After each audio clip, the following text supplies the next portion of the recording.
Gyms are not aspiring to deliver results. Gyms are just renting out equipment to you for you to use.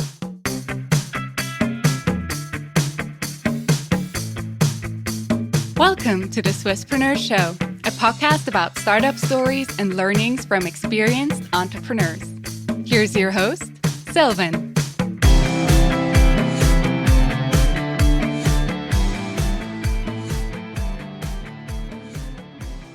Julian, a very well welcome to the Swisspreneur Show. It's a pleasure to have you here today. Thanks, for me as well.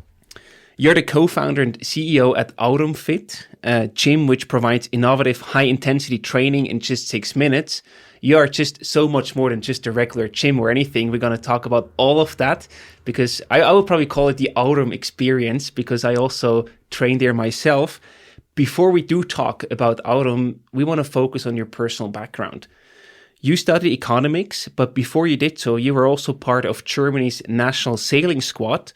And that's also where you first heard about the HIIT training. Tell us a bit more about that. Why was that relevant? What was your first touching point there? In sailing, if you want to be competitive, you have to have a certain weight.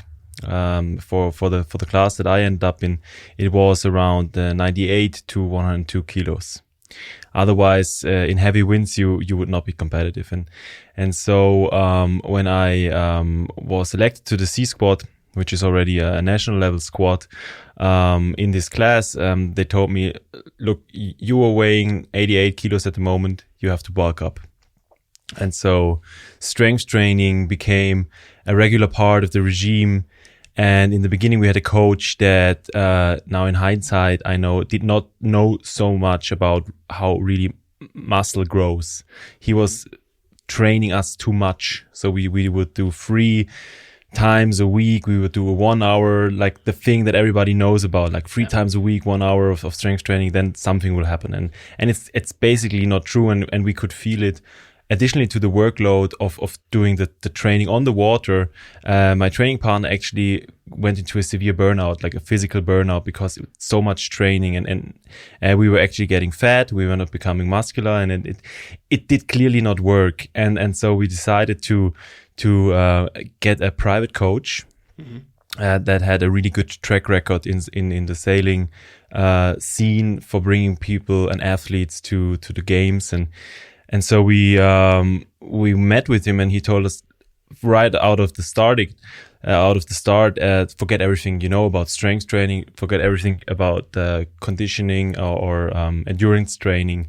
Actually, high intensity style workouts work wonders.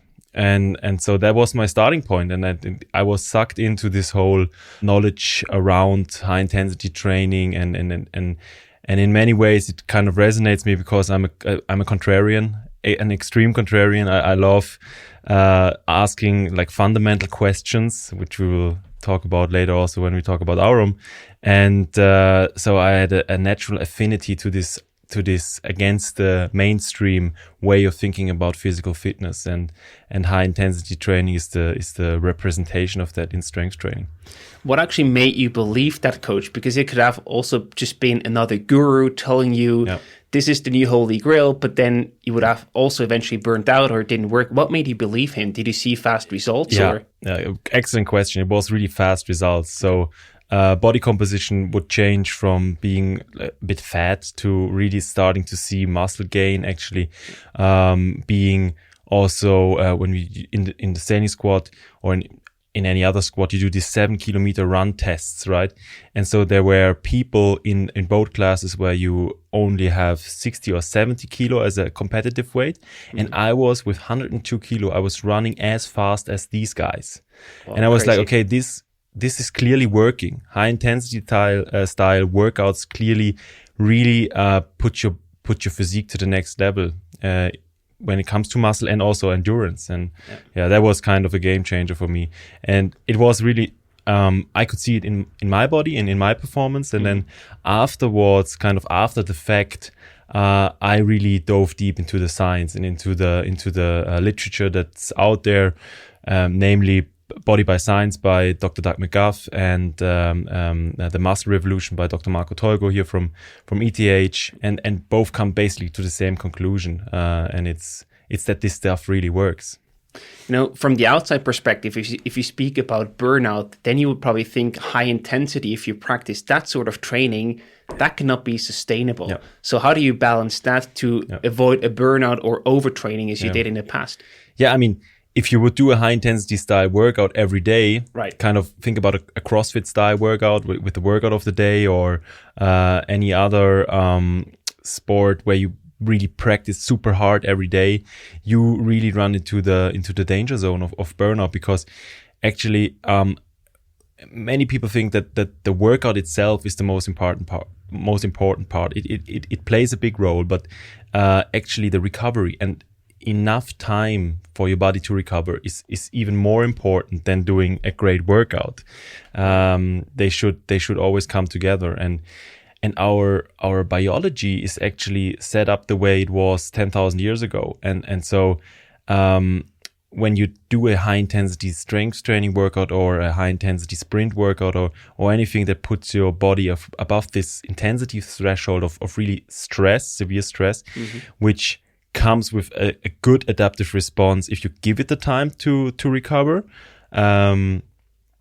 is a stress in the end. And if you stress yourself too much all the time, you will run into a burnout. And our body is actually designed to have extremely brief and intense bursts of exercise or work, and then actually a lot of time laying around and recovering. And so our ancestors in the caves would have had hunting and then 2 weeks of laying around, and nobody would bother. No email, no jogging or stuff like that.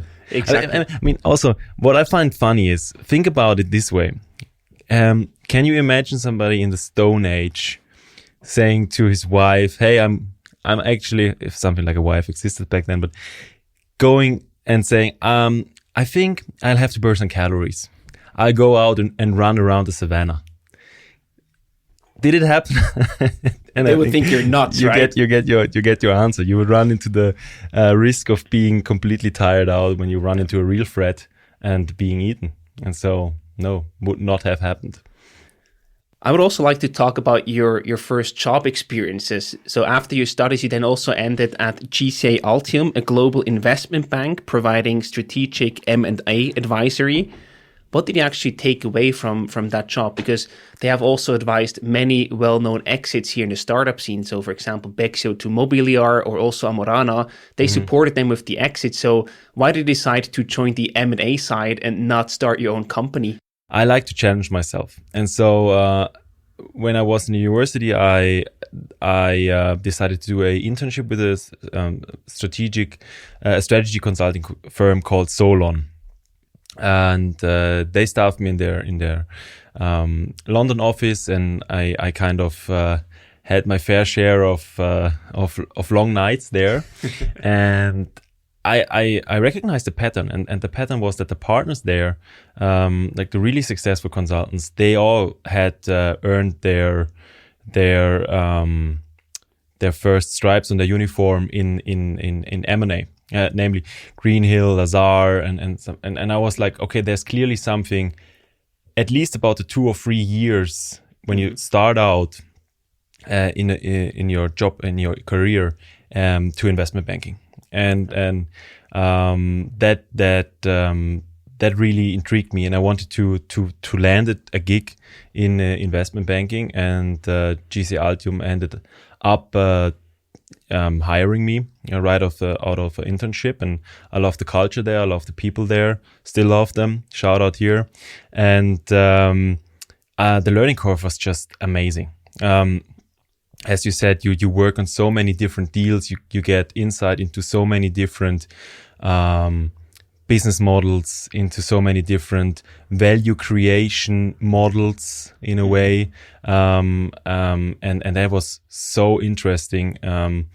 And I would never miss that time, because it's kind of, when you think about it, if you want to become good at something, you have to put in the 10,000 hours, right? And when you go into investment banking and you compare yourself to your peers that kind of work 9 to 5, and you work every day 10 to 13 hours, you pretty fast have your 10,000 hours on the clock, right? And you just suck in all this information and just have all these role models around you. And it's a beautiful place to start for young grads to really gain experience that will pay off big time later in their career. Right. Did you have like this big master plan where you said, okay, first I go to the investment banking, to the M&A side to acquire some skills and knowledge, and afterwards I do want to start my own company? Or did that thought just emerge during your time at GCA Altium? So I'm actually a bit of a Bünzli. I would have never done that. I said, okay, I go into investment banking. I clearly can work hard. I have some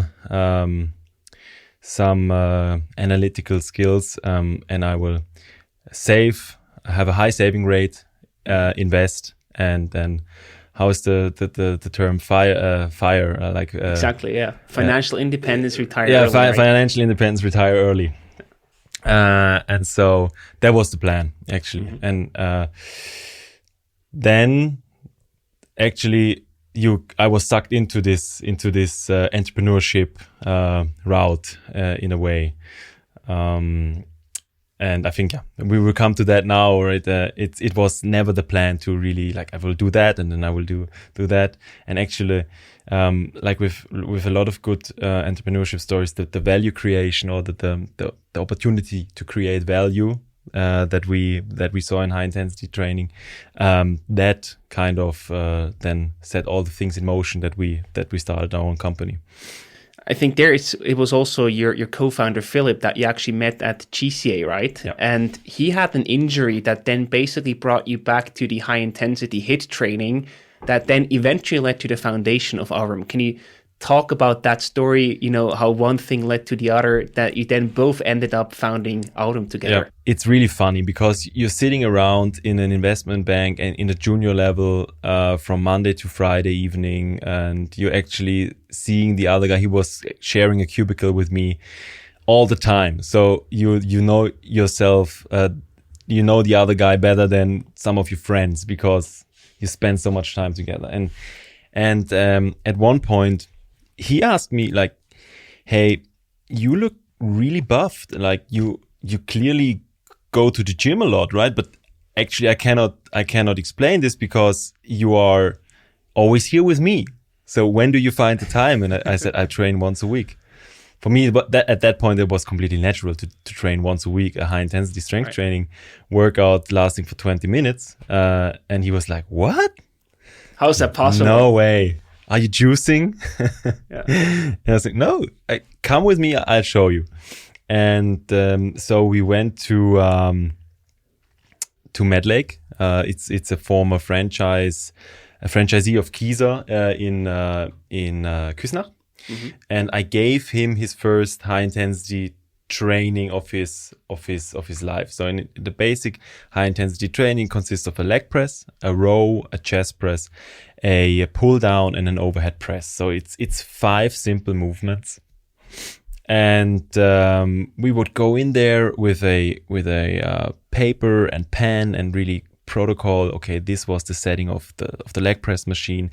You lasted for 126 seconds with this weight, and then we would wait a week, and after the week we would go back and do the exactly same training and see, okay, now you lasted with the same weights, everything's the same, 20 or 30 seconds longer. Mm-hmm. And then we would go up with the weight. Yeah. And that approach to strength training, the simplicity of it, and the quantification of it, and this clearly always trying to be super productive in the gym, that struck with him, and he gained a lot of muscle in that time. And after a while, he said, "Hey, I had this long-standing injury in my shoulder, and it's completely gone. This is so amazing." And he asked me, why does nobody know about this? Why can I not type in high intensity training Zurich and find a provider of this? And that was actually what led to the foundation of Aurum. And yeah. Awesome. So you basically solved your own problem to a certain degree. Absolutely. I think that's probably the best motivation to have to then actually also start and build a company out of that. Yeah, it was simple in many ways, but also in many ways it was super difficult, because one big obstacle was that we would come out of a world with M&A where things are just finished. You meet the companies when they are right before their exit. And many things are already in systems, and it's hundreds of people working at these companies, and you kind of have this barrier of like doing these super small steps that you do in founding a company, like finding a supplier, finding a lease, like what kind of a company will we found, a GmbH or an AG, and kind of that was then the school of hard knocks to open a small shop and giving these trainings. Got it. So we know you met Philipp, your co-founder, at GCA Altium, but what actually makes a good team? Because you seem to have both a pretty similar business background. You both worked at the investment bank, but to build a company, you usually need a more diverse skill set of the people founding it, right? So how did you split the roles, and what made you a good team despite having a similar background? So Philipp has a natural talent in things like legal and finance. He's a chartered financial accountant, chartered management accountant. He is an Excel wizard, and so this legal and financial and controlling side of the business is really what he can do really well. And what I do is actually the emotional part, in a way, of the business. I've read a lot of things about marketing, and I have a feeling for I have a lot of empathy for people, and that makes me a really good marketer, and also drives marries the insights from hard data with like sanity checks of what is really working in the real world. That was really, really important later on when I became the product owner for our own development of the machine. So he's a really analytical guy, and I'm more of the emotional guy, and that's kind of the best marriage in business that you can have, I guess. Yeah, sounds like a good complementary skill set. Yeah, absolutely. We already talked a bit about the HIIT training and how it works, but do you also have some stats that you can share based on your clients' training at Aurum these days about the actual effect of HIIT training, how effective it actually is? Yeah. So as you know, Simon joined us as our CTO this year, and the first thing he did was he looked at all the data. He kind of put out like all this strength training data, and nobody has to be afraid. It's like strength training data is the most impersonal thing that there is. You cannot see from a strength curve or from a strength development who was that person. So that's kind of strength data is we are all humans. We all have the kind of the same strength data that we put out there. But he looked at our whole sample of people. More than 2,000 people that have ever done this training with us, and he boiled down to, okay, what is the weekly gain of people coming to us on average? Like it's from the 16-year-old super athlete to the 94-year-old grandma that wants to stay fit. And he found out, although this analysis is not super statistically significant because the data is so diverse, but it's 3% on average, like 3% per week that you become better. And people cannot fully appreciate this before they feel it.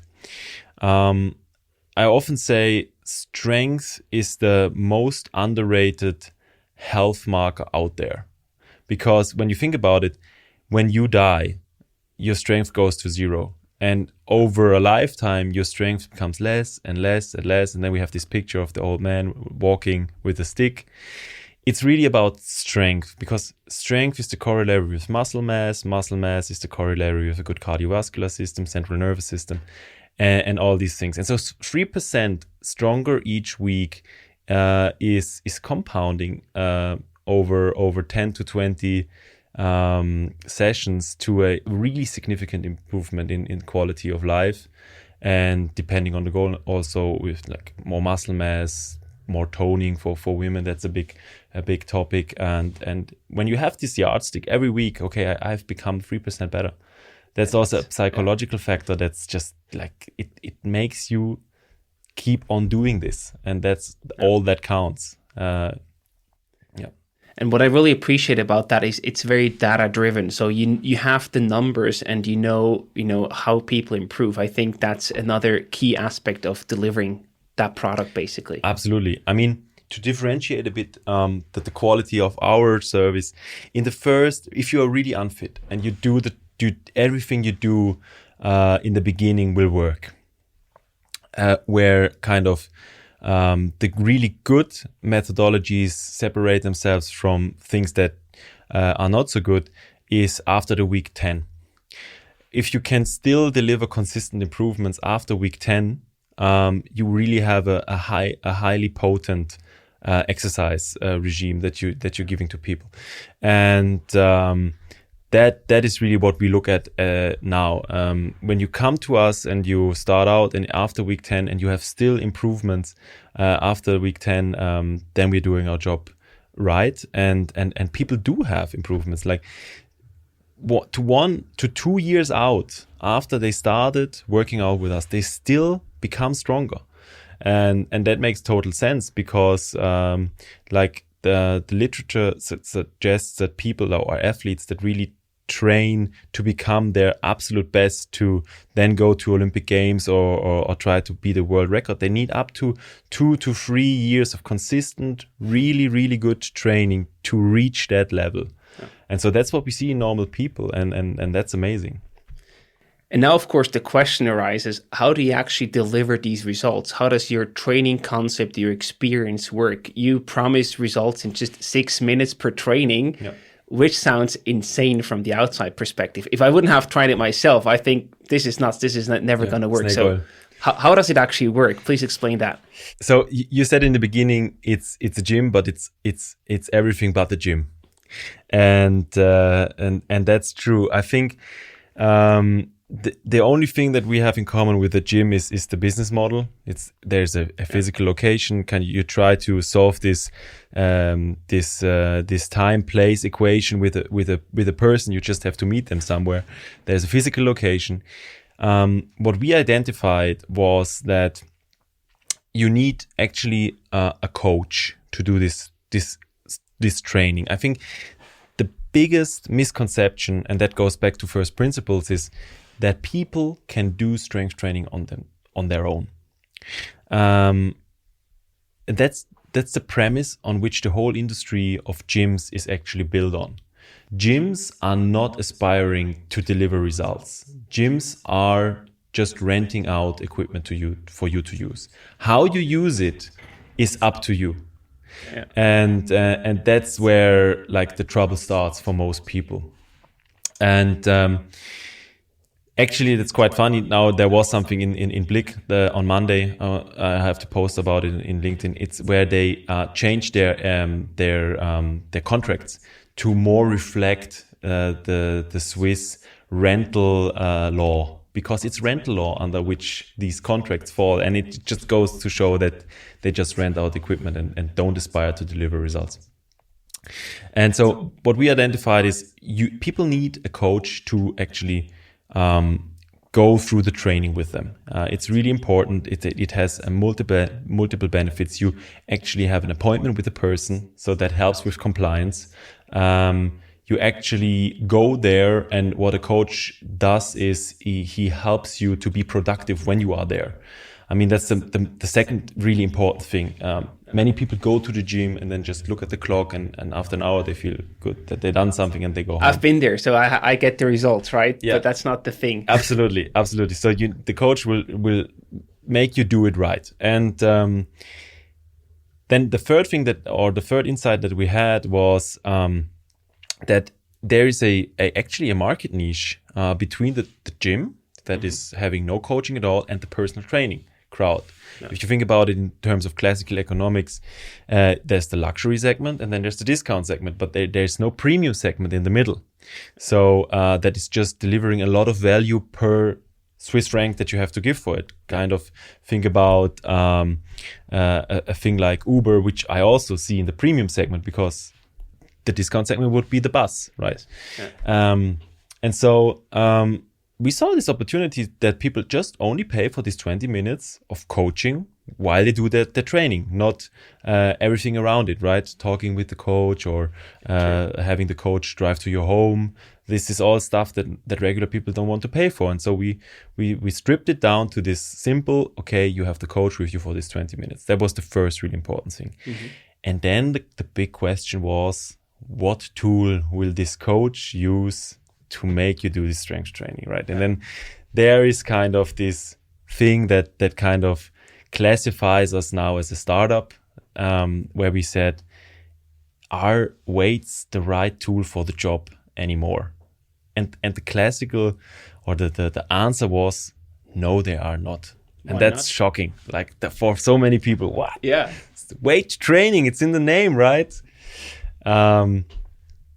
So weights actually work with gravity, right? And so if you have too much weight, the weight will at one point during the exercise become a problem because it wants to go to the center of the earth. If you cannot do the exercise properly anymore, it will hurt you or worse.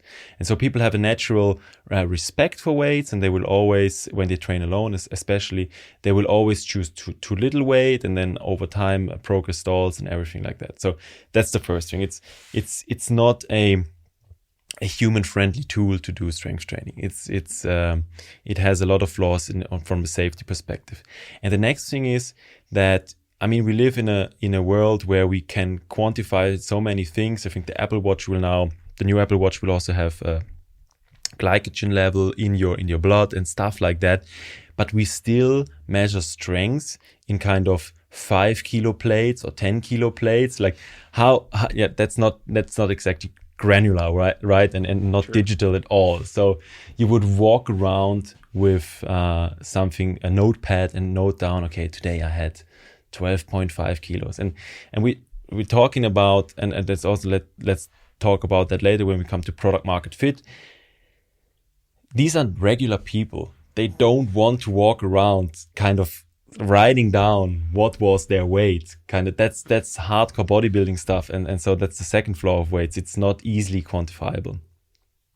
And the third thing was that struck us was when you go to the gym or you use weights, you always have to set up the equipment again and again and again. It's a typical repetitive task. It's so time consuming and stuff like that. And so the third thing that we said, there needs to be a high degree of automation. Once set up for a person, the machine has to adjust every time you log in that person to reflect these settings.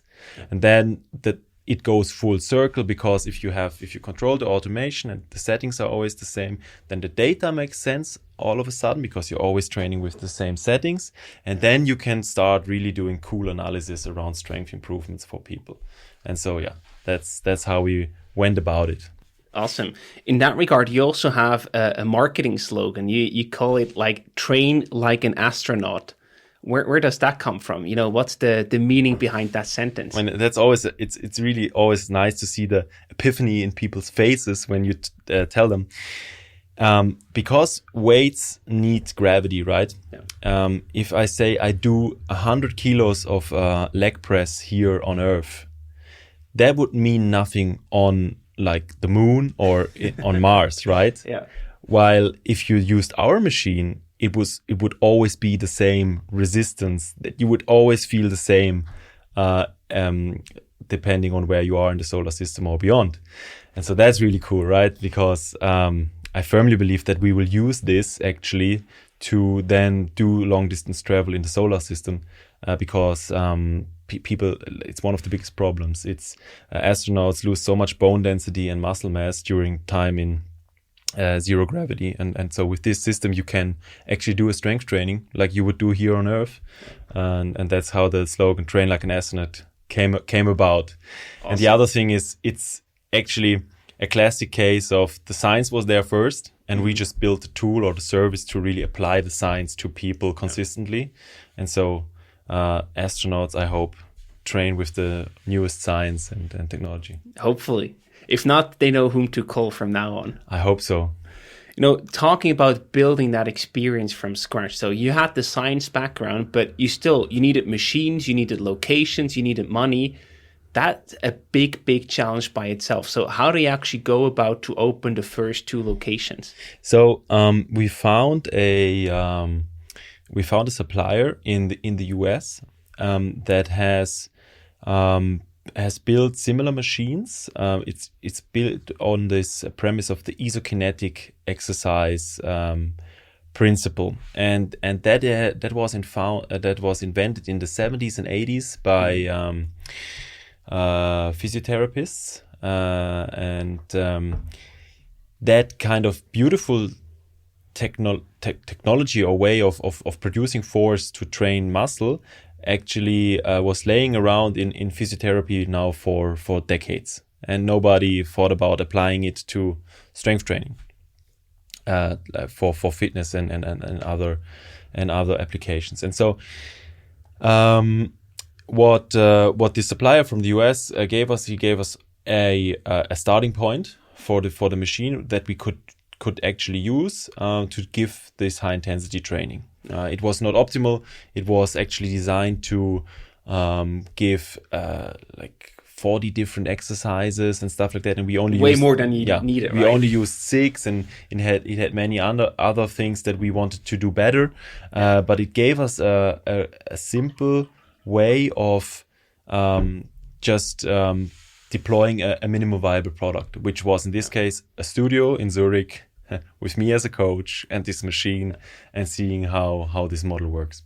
In that regard, many other people that would have had the same idea, I could imagine that they said, no, we don't want to use any existing machine. We want to build our very own product from the beginning. Yeah. Why did you decide not to do that? Because that would have also been a path to pursue from day one, basically. In the beginning, we were like, this is actually the perfect machine to do this, because it solves all these problems that I talked about, and we wanted to build a small business around it that just does the business system right, like training the trainers.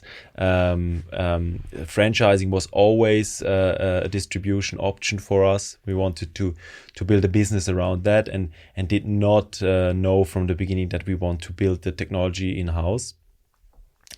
And that was the simple answer to that. Afterwards, it turned out to be such a big advantage, because we could test this whole model and learn so much from customers without the risk of deploying 500,000 or 1 million before knowing, this technology works really well with customers. And so that's the reason why we bought these machines. We didn't know better before.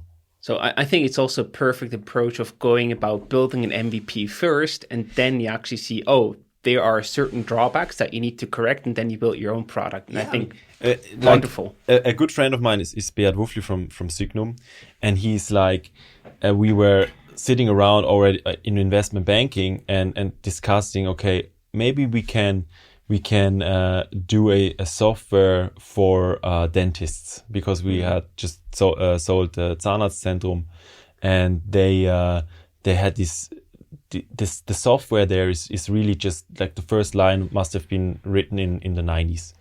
Yeah. And so we were like, but we can just design an interface and then let human labor in the back end do the task, like in India or something that. And the 4-hour work week with Tim Ferriss was really popular at that time. And so I think that's the way of going about an MVP. It's do things that don't scale, don't don't try to over-engineer it and make it perfect. And my experience now is if you try to make it perfect from the start, it will be so imperfect and buggy that you have to scrap it all together. And we have also had our fair share of that. Yeah, we're going to talk about the development of your own machine in a second. But before, I would like to talk about COVID. COVID has basically affected, all the leisure and also fitness, industries out there massively. So you also had to close your operations. In what way has COVID really affected you and also your balance sheet in that regard?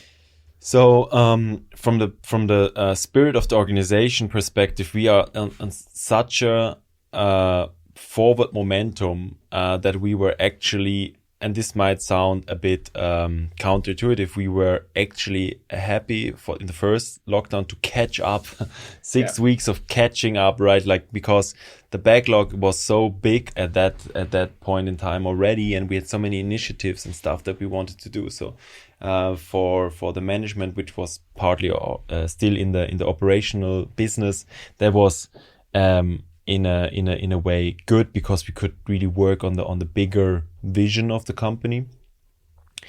I mean, the first lockdown from a balance sheet perspective was okay-ish. Mm-hmm. You will never get back your operating cash flow. That's kind of a reality. You are just closed, and they will try to do their best to give you something like some financial aid to make up for it, but you will never, if you are if your units economics are positive and you generate cash from operations, you will never get that back, and that's it's just the way it is for everybody, and it's a pity. But in this, before the second lockdown happened in November last year, I had the intuition that actually it would be a quite opportune time to raise more cash, to do a Series A, because in many industries this whole lockdown and COVID time has been not a changer but an accelerant of change. Mm-hmm. Trends that have been there before, like in e-commerce, or telemedicine, will not go, like the genie won't go back into the bottle. It's there to stay now, right? And it's the same with us. We had our strongest month ever right before the lockdown in November, because we have this one-on-one setting. People were sitting on a lot of pent up spending power from the first lockdown, so they decided to choose a more premium offering regarding their health, and talking about health was just in the top of their minds. So we said it's actually a good time to raise cash, although like our operations were shut down, and investors agreed, because I think the time that is starting now is an extremely good time for us, especially also with the start of the franchising now. And you basically took the contrarian approach again. So in that regard, that was the good way to go. I was actually writing an SMS to my mentor, Alex Grünwald, and I said, "Hey, don't tell me I'm crazy, but I want to raise cash." And he was like, "Yeah, great idea." And I was like, okay, not what I expected. Not what I expected. Fair point. And then what you actually did with that cash was you developed your very own machine. That was that was the seed. Oh, okay. Yeah, no. So what we did with the seed round, that was in November. We end of 2018, we were seeing, like, they were 6 months old, like operationally 6 months old. We were seeing that this is clearly working. We were seeing this because of the high referral rate. People were really amazed and happy with this new service in town, and the referral rate was really high. I think 60-70%, something like that. Wow. And so we said, okay, we have obviously something that is working. Now we have to figure out, how do we build a business around this that is not just one store and me giving the trainings and stuff like that. And so when you think about building a business, you have to think about building systems. right? It must not be people dependent, it must be systems dependent. And what kind of systems do you have? You have informational systems, which are kind of, this is how we do things. This can be an operations manual, a handbook, or something like that. And you have hard systems. These are things like we have these logos. These are our colors. We have these uniforms. These are hard systems. And also hardware, kind of what machines do we use, fall under this category of systems. And so we saw our biggest problem to scaling, we saw in hardware, in the machine, because there were many ways in the beginning when, for example, Philipp would set up a user on the machine. It would be completely different setup than what I did, and stuff like that. Because I think from this supplier from the US, their strength was the versatility. But for us, there was a big weakness. We wanted to have a streamlined system of how you give these trainings. And so this whole story started of, hey, why don't we build this machine that can do all these 6 workouts, all these 6 exercises that we do, and not have 2 machines like we had to buy from the US. Right. And also, why can't we not just build the perfect settings into the software and stuff? And so that really kickstarted these, that we want to build our own machine. And obviously our cash did not suffice to build this machine. And so we said we have to raise a seed round and find money to build this machine. And we built a beautiful deck that was much too detailed, and went out there and tried to raise some cash. And we were like, for 6 months we were not successful because as always it's kind of in the seed stage, and also if you don't have these groundbreaking new ideas, like a true 0 to 1 idea, for example, like Airbnb, where you really change the game entirely. It's really hard because you're always going to be compared with a lot of already existing offerings in the market, which, by the way, has also happened to Airbnb, right? It's kind of sure, but you need to have this one friendly investor. That was in our case then Simon and Matthias in the end, that said, yes, I think that's going to work, and your valuation, right? Let's do it. Let's just do it. And then everything else fell into place, and we closed around within a month. Wow. That was in November of 2019. And so in December 2019, we were like, okay, now we have to build this machine. We had started with design and also first prototyping before. And we had a clear picture of what we want to build. And then we went into it. I think what I would love to go back to that time with the experience that I have now, because I became kind of the product owner at that point, and building for this machine we built a back end, a front end, a firmware, the hardware, all simultaneously and all not in-house. Like there can so many things that can go wrong if you have a great team in-house doing this, right? And we had different agencies working with us to build this, and the team did a phenomenal job to really bring it to the prototype 3, prototype 4 phase, of where we could really see this thing becoming a serious ready product, and where we can give trainings, with which we can give trainings. And it was just amazing into how many problems you will run, and you really need to have this mindset. This problem is a good thing because we found out about it. Now we can fix it, and we don't have to fix it again and again and again. It's just then it's going to be fixed. We found out how to do it, and over the course of 9 months, this slowly but surely became what is Aurum 1 today, and is standing in the studios. and the heavy lifting has been done, and it's just now hardening and making it even better for the future.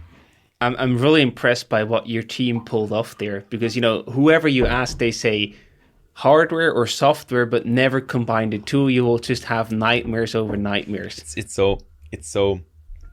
You really need to have a high pain tolerance because with software, if you find a bug, you can fix it within a morning, deploy it, and it's done. But with hardware, it's most of the times 2 weeks. A cycle takes 2 weeks or a month. Find out about it, then you find the solution, then you find a proper way of doing it, of applying it. Then it takes time until the things arrive. You have to order them. It's just takes so much longer. And we had actually signed 2 more stores, right? Which we wanted to, Zug and St. Gallen, and which we wanted to open with this machine. And so we had hard deadlines. The rent already starting and stuff like that. And you were like always on edge and thinking, okay, we can go bust if we cannot make this work. And I love the saying "burn the boats," and that's a classic case of burn the boats. We just had to, and that makes so much, so that really vitalized the whole team and made it vigilant and like just let's do it. And Thomas Hofer, which is kind of our holder of the whole machine now, and also the back end, the product owner for this now, he worked together with me on pulling it off, and we would have nights in St. Gallen where we were drilling holes into the machine because something was not holding, or fixing something, and it's kind of you don't give up 1 meter, and you try to do everything you can in one day to just make it happen, and then all of a sudden the last bug is fixed and it's working. And that I can remember that day. It was 24th of August 2020. The last bug was fixed, and then it was just working. And how did that feel? That's magic, right? That was just beautiful, because we had still a bug in the firmware communication layer, and we could not find out where this bug was, and it was actually deep inside a piece that we bought from ST Link. It's a supplier, and the communication with the MacBook that the Mac that we use was kind of the problem. And actually the solution was just to bypass a little thing that you would normally break after you have completely finished the programming of the board. And we decided to leave it on there because of budget reasons, and that was the problem. And so when we bypassed this little piece that you would normally break off, everything worked. And then it was like, wow. And then seeing people that had seen the old hardware or the old machine coming to the training and being like, whoa, did you guys build this? With your little scrappy office down there in Leuven Street? Yeah. Did you do this? And that was really cool. That was really cool. I can imagine. Hardware, software is brutal. Today's episode is brought to you by HelloFresh, a company that managed the journey from startup to IPO and delivers meal kits directly to your home. Being an entrepreneur often means I work late hours and come home without a clue of what's for dinner. I end up eating some greasy takeout and regretting it soon after. And that's why HelloFresh is an entrepreneur's best friend. It delivers a box full of fresh ingredients and delicious recipes straight to your door. No minimum term, no obligations.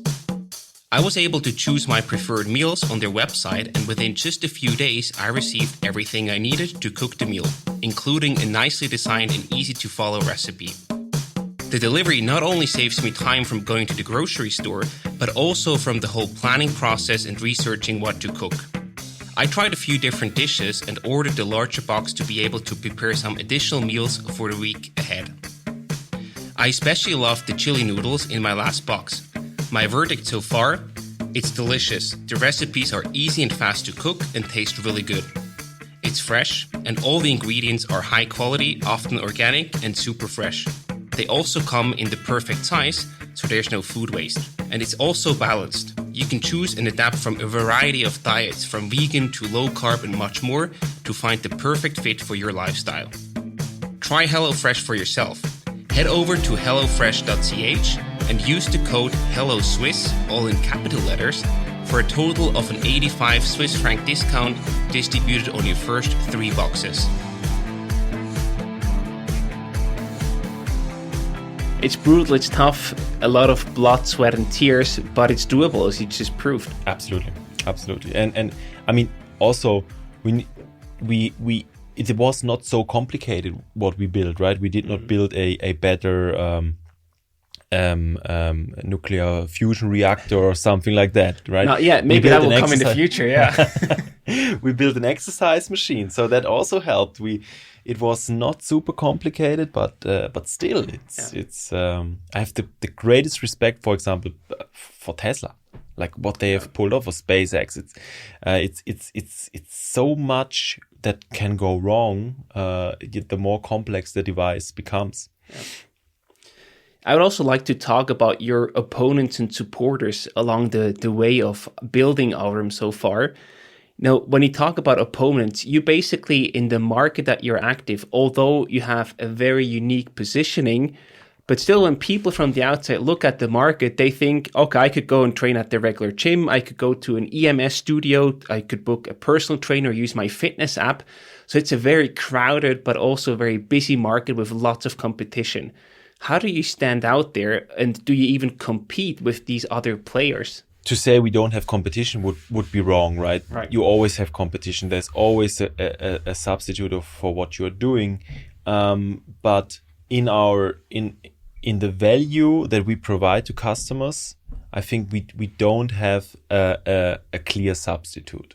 And what always struck me was that you have these 20% of people. Depends on where you are. For example, in Zurich, we always talk about the penetration rate of fitness studio and stuff like that. It's around 15 to 25%, depending on where you are in Europe.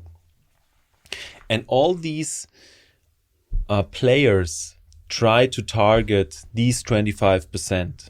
So the gyms, the gyms in the different ways they are set up, like you have these luxury gyms where you have more amenities and stuff like that. But in the end, they always target people that want to go to the gym, and also people, for example, with the fitness apps that know how to do training. They know how to do it, and they love the experience of these fitness apps.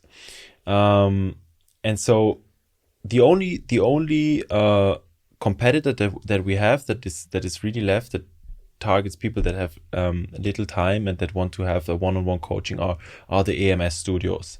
And the EMS studios were also in the beginning a great proxy for us to kind of look at the development of that market and gain confidence in how people will react to our offering. And so I like what they are doing, and I could see that this is clearly working. When you think about it, we are in many ways similar to EMS, but for EMS. So we don't have electric suits or stuff like that. We just use our machine. It's real strength training, and for many people, it is really the next thing after EMS. Many people say, "Oh, I like this model with the trainer and an appointment, but now I will do Aurum, right? I will do the astronaut training," and that is kind of really funny to see. And what I like about this positioning of EMS and us is we target these 80% of people that are not planning or would never go to a gym. You mentioned your girlfriend, right? Like these are the people that want to enjoy a training or a strength training workout, but they would never go to a gym and they would never do it at home, and they know it. And by the way, there's also 20% of people that you will never convince to do any sports. So what we do is we target the 60% of people that know they need to do something, but they haven't found a service yet that makes sense to them. And it's a classic blue ocean strategy. It's kind of we were in the beginning like these new customer numbers can't be going on forever like that, right? Because at one point you think, but it's new customers are accelerating because there's so many people that search for something but haven't found something yet.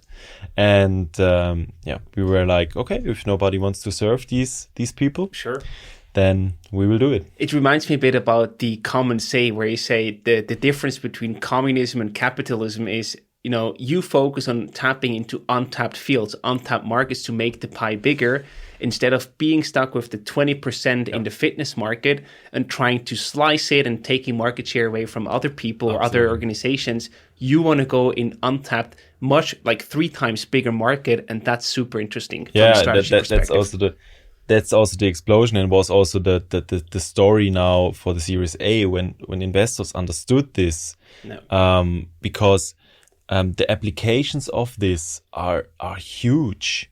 As I said, strength is the most underappreciated health marker out there.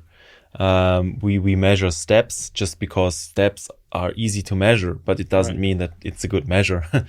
And so the application now that we focus on is fitness and just regular building muscle and losing weight, like the classic fitness problem that we have in the Western world, but for elderly care or for rehabilitation or for also working with people that have neuronal problems, muscle neuronal problems, and all these things. You will always have this therapeutic model with our machine, and it's such a big market, and nothing has such a big impact on the quality of life than building muscle and strength for people. And that's where this comes from, that we are not really thinking about competition because the pie is so big. Right. In that regard, of course, also this comes with a cost. So you also have membership fees that you charge. They are higher than people might be used to from the traditional gyms, which is totally normal because you're going in a different market segment. But has this ever been sort of an opponent to you that people say, oh no, this is actually too expensive for me? Yeah, I mean, in the beginning when we were not so good at positioning ourselves and marketing ourselves and understanding who our customer really is, that was a problem, because we would run an out-of-home ad and people would just come by, and like students that are traditionally not on such a big budget would say, this is really cool, but how much does it cost? And they were like, I cannot afford this. So what the beauty of this positioning is now, especially for the Aurum Fitness brand, is that these 60% that we talked about of people that are searching for a solution but haven't found a solution yet are really highly likely to also be short on time because they have a job that is paying more than 100,000 a year. And so it falls into place. They are valuing their time. And so if you can give them this service in 20 minutes a week, they say your membership fee is $229 a month. Wow, that's cheap. So if you find the right customer, you're not expensive anymore. You need to know your positioning in the market. And so the other day I got a story from Zug where a person was with us for the trial session, and after the trial session she was, wow, this is amazing, where can I do this in the US? And we said, it's not in the US yet, it's just here in Zug and Zurich. And she was, what? And I like and she was like, how much does it cost? 350 a month? And the trainer was like, no, 229. And she was, wow, that's a good deal. And so if you find the right customer that's really seeing the value in this time saving and also getting this done, the strength training, then they say, wow, it's a good price. Because if you think about it, per training here in Zurich, it's in the yearly abo, it's 55 Swiss francs. So that's kind of a bit more expensive business lunch, and it's really also interesting to see that if the problem is really severe, kind of like I really have back pain, or I really I can feel that I'm becoming weaker and weaker, like people with 55, 60 already, they are really happy to pay our membership fee, because the problem is there, and they see the value in getting rid of back pain, for example, and stuff like that. Makes sense. And then that's actually also this positioning that is so crucial to then also achieve the product market fit in the right segment. Yeah. So was there anything, that helped you to really find the right customer segment, or was it really testing and learning along the time? It was testing. I mean, we had a strong hypothesis that it's people like us in the beginning, like professionals that are short on time in the finance industry or legal industry or consulting or stuff like that. And these were also the first customer groups that came in. And then we had this really interesting observation that they would oftentimes refer their parents. Interesting. Like, okay, wow, this is interesting. And then their parents would come, which are then kind of, we call this customer persona the well-off pensioners, because they got the referral from their kids, and they knew, I need to do strength training if I want to really enjoy my retirement to the fullest. Yeah. And so this customer persona formed naturally. And the third customer persona that was really interesting to see was people that had an injury and that were searching for muscle training with a therapeutic, like with not personal training, but muscle training with a therapeutic. And they would come in, and we told them, look, this is for us, it's not a problem to give this training to you, because this machine is actually originating from physical therapy and rehabilitation. And so this was the third customer persona that was forming.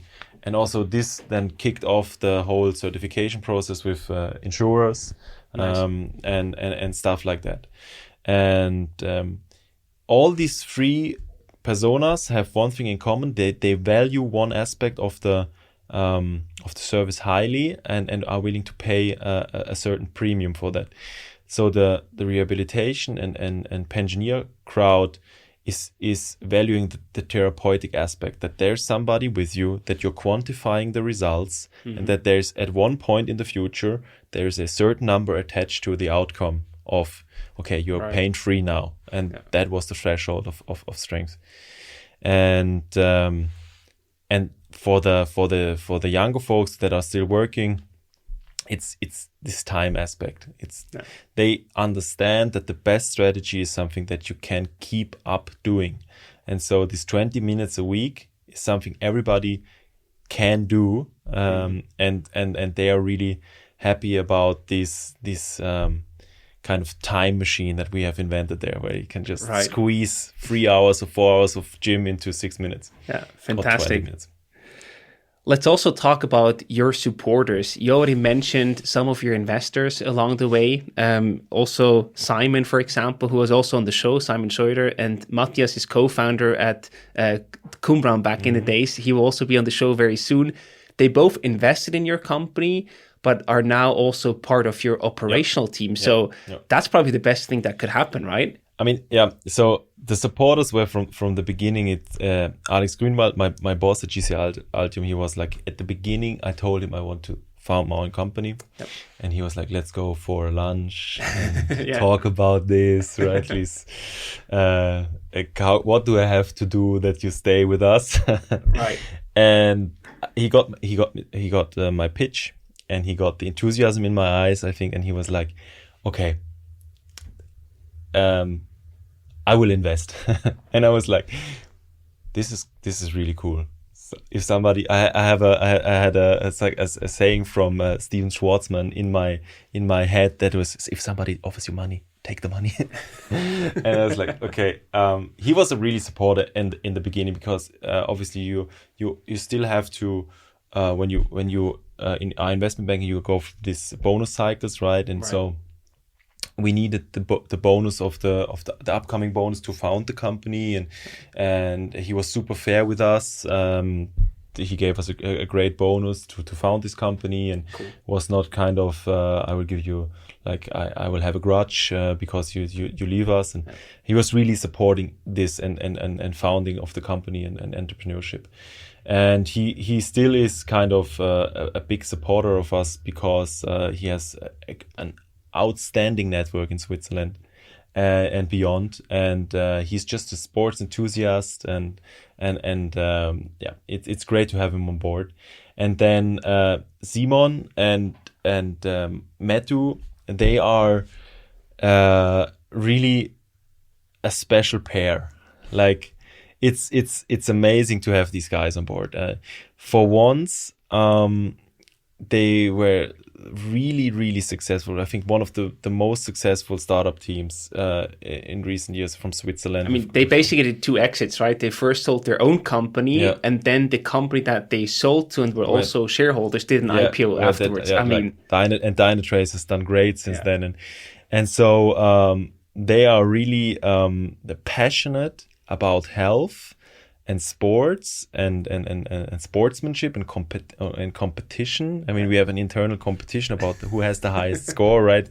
And it's just amazing to have these guys on the team. And what I highly value in them was that they looked at us, and as I said, they were the catalyst for the seed round to really take off, and said, wow, this is really something we want to do to improve through our investing, to improve Switzerland and beyond, and have a valuable service put out there into the world. Nice. And they have a really great moral compass, both of them. And also this time around, again, they were like, hey, this pitch deck is really good. Why don't we just do the majority of the round? Because it's actually, we are so passionate about this. We love the team, and by the way, we want to work with you. And so that was kind of an all-in-one. I mean, many founders out there will agree with me that it can be super frustrating to talk to VCs, and it's kind of the classic theme with VCs is they are fund managers. We cannot forget this. So what fund management does is because of the management fee, right? You want to have bigger funds. So you want to have a yearly performance or a really short-term performance, 2 or 3 years, 4 years, and most of the time this often leads to things like that they make story investments, right? You remember the scooter craze and stuff like that. And so because you never get blamed for investing in a scooter startup back then, right? And so it can be super frustrating to talk to VCs. And what was really cool with Simon and Mette, because they knew us already, they understood everything that we said and made sense of the data that we showed them, and for them it was a no-brainer to invest in us also this time around. And having them now with us in the office is so it's again a steep learning curve, because they are really seasoned founders, and the way they go about things is like light speed, right? They execution machines, both of them. And you can really see what it means to be a successful founder, to have a lot of experience. And this is really also motivating me, and I learn a lot from it. And the whole team is super motivated with them.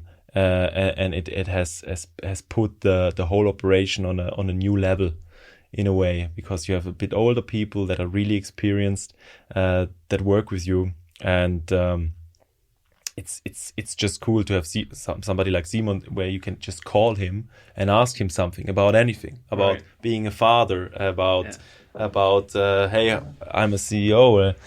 I did not do anything productive today. I was just in calls. Is this okay? And it's okay. It's okay. And that's really good feedback. How do you actually meet them or got introduced to them in the first place? Because that's the most critical part, right? That you get that initial connection. I think Stefan, one of our investors and also working with us, the brother of Philipp, he just made a LinkedIn kind of growth hacking style, like writing to everybody on LinkedIn that was also in St. Gallen in the university, right? Like you go through this list and you just write everybody, you just try to pull people in and hope to sell some abos. Yeah. And Matthias was just around. They just had sold the company, and he was just in Zurich, I think, for meetings, and he was like, wow, this is really cool. And he decided on the spot to book a trial, and he didn't even have sport clothes with him. And so he went to Manor and bought himself some sporting clothes.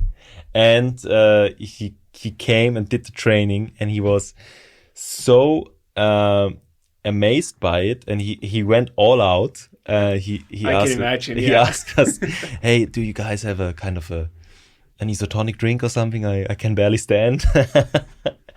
and he was like, there we informed him that we are also raising a seed round at the moment, and then he was like, yeah, wow, this is cool, let me introduce you to Simon, we are searching for cool investments, and that's how it all came about. Fantastic.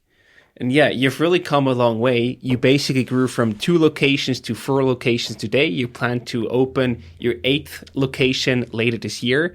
You also have exponential growth in terms of customers. You broke 1 million in ARR. I mean, these are just crazy numbers and really strong things that you hit, and milestones that you actually hit. So we all just wonder, what's next for you? In many ways, it's so surreal, right? Because at one point you were still standing in the studio giving the trainings, and just it's all manageable, right? It's kind of, you have 2 stores in Zurich, you have a store in Zug, then you have a store in St. Gallen, and it starts to work. And we were always looking at this company like a classical small business. Or SMB, like a KMU, like here in Switzerland. Yes. And we are a KMU. Like, we were never thinking about it as a startup. We were also trying, with the seed round, we were trying to become cash flow positive again. We're not planning on raising another round. And so for us, it was always the plan to scale this via franchising. And so we worked on the franchising documentation. We will have the pilot in Stuttgart later this year, and hopefully also one in Munich and Lucerne, and open our 5th corporate store in Basel.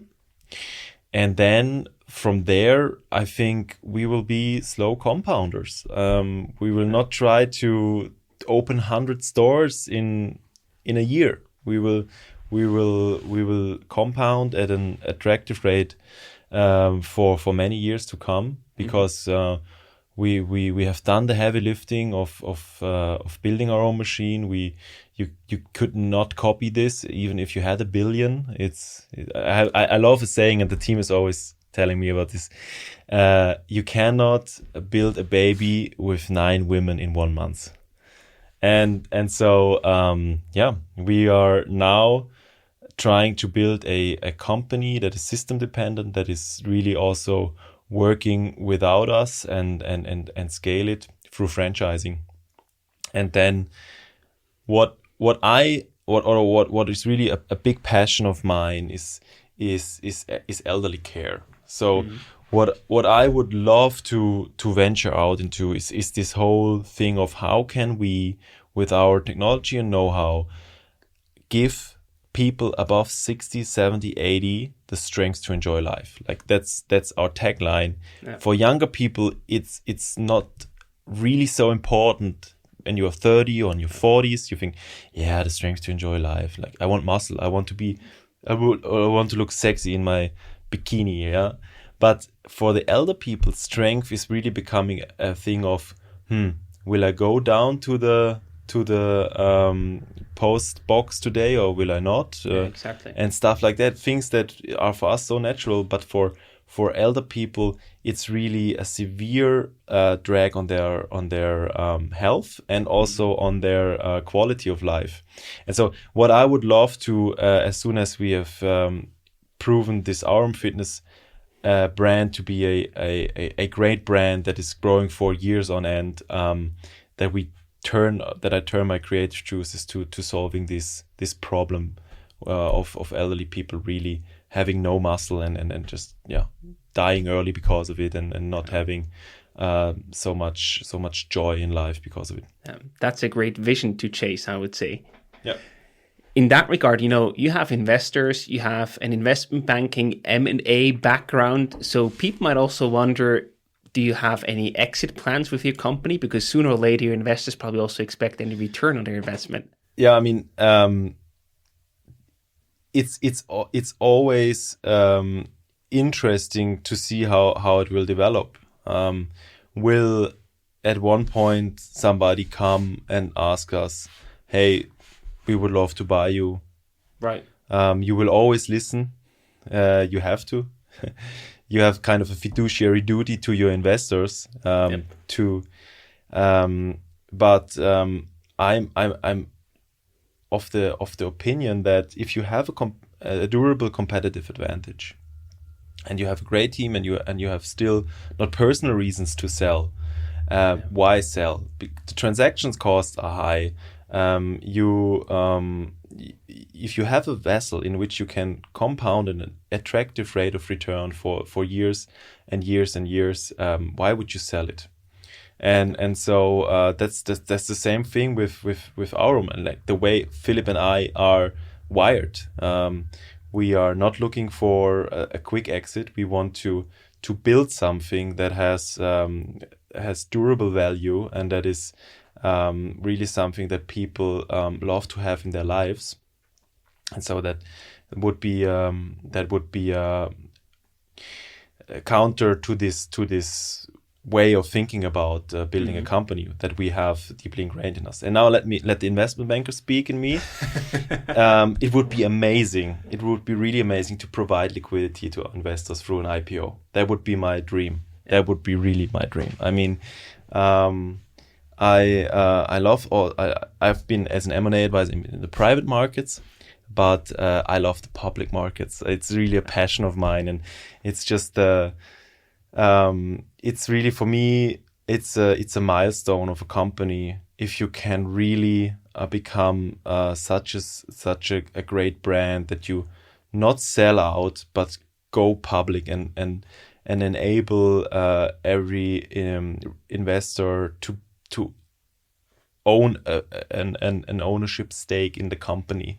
And when you think about it, all great brands, or when I look at my little portfolio now, it's kind of, I'm really proud to own Airbnb, for example, right? Because whenever I go with my little family on a vacation, and it's just such a great invention, and I'm so thankful for this, and I love to own shares in the company. Or for example, Amazon, right? Right. It's kind of, I love, for example, this. Now we are binging the Expanse, Amazon Originals on Prime, and it's just, they produce this content, and they deliver it for, I think the Prime membership is $100 a year, and you can just, I mean, they deserve to be so valuable now because they provide so many things to people that are like really valuable. And so that's the way I think about it. I would love to really work until I can bring this company public. That would be a dream come true.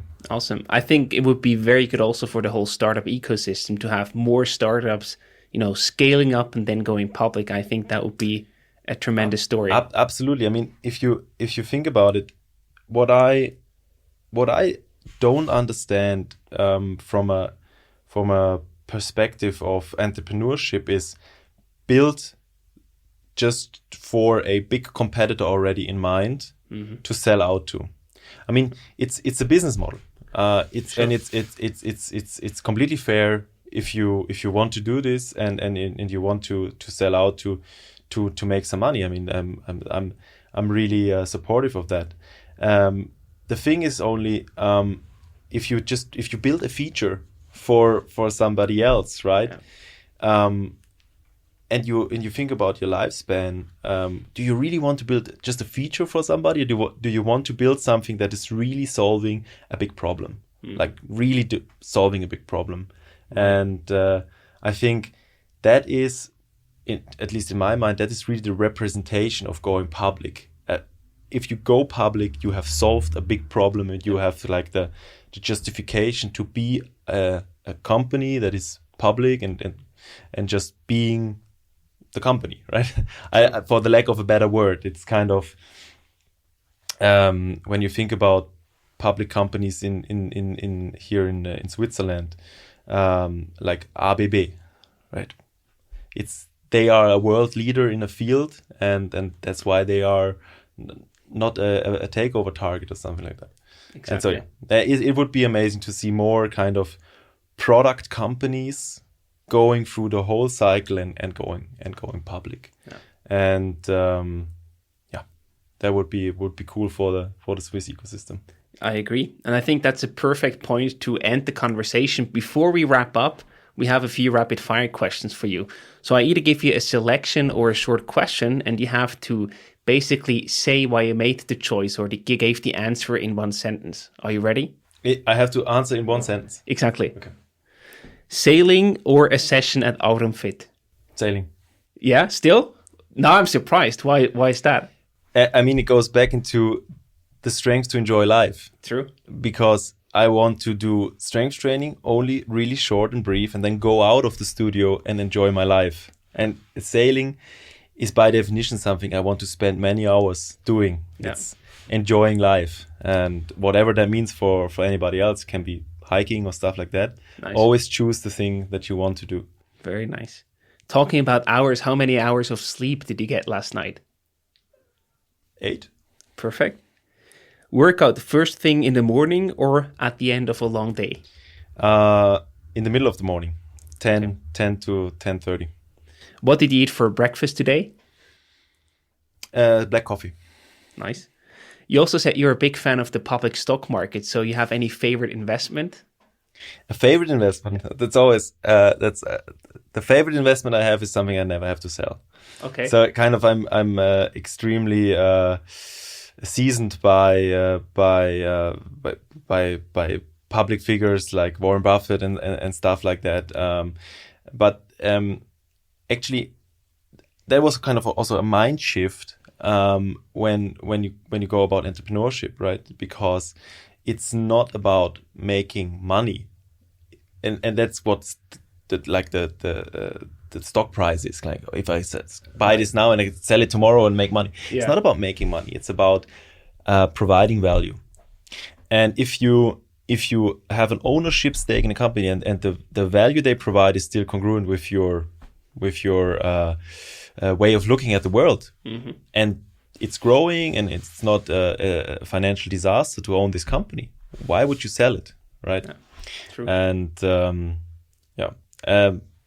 but at the moment, a favorite investment of mine, if you want to have a real look into it, it's Splunk.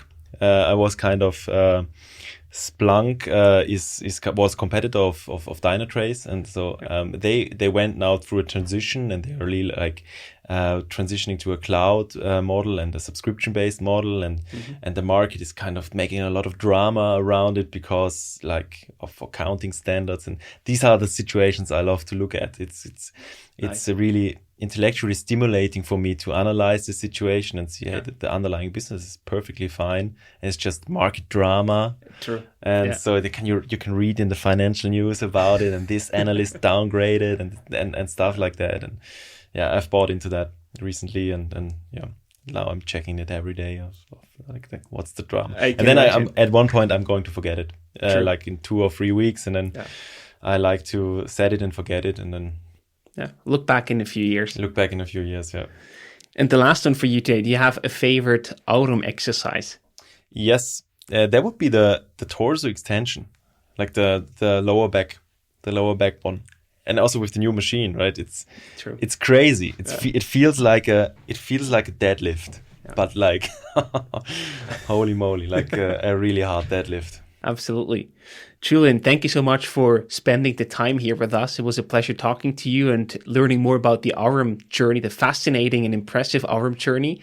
And we wish you all the best, lots of success, and hopefully we're going to see that IPO in a few years down the road. That would be amazing.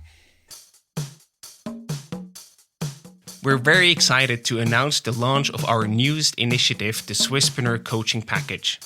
We're giving you the chance to learn directly from our podcast guests and other experts from our network. People who have already successfully accomplished all the things you're currently struggling with. Through the Swisspreneur Coaching Package, you can book coaches who would not otherwise be available for a total of 4 hours of coaching. We believe in the by founders for founders mentality, and that's why we've rounded up the best of the best.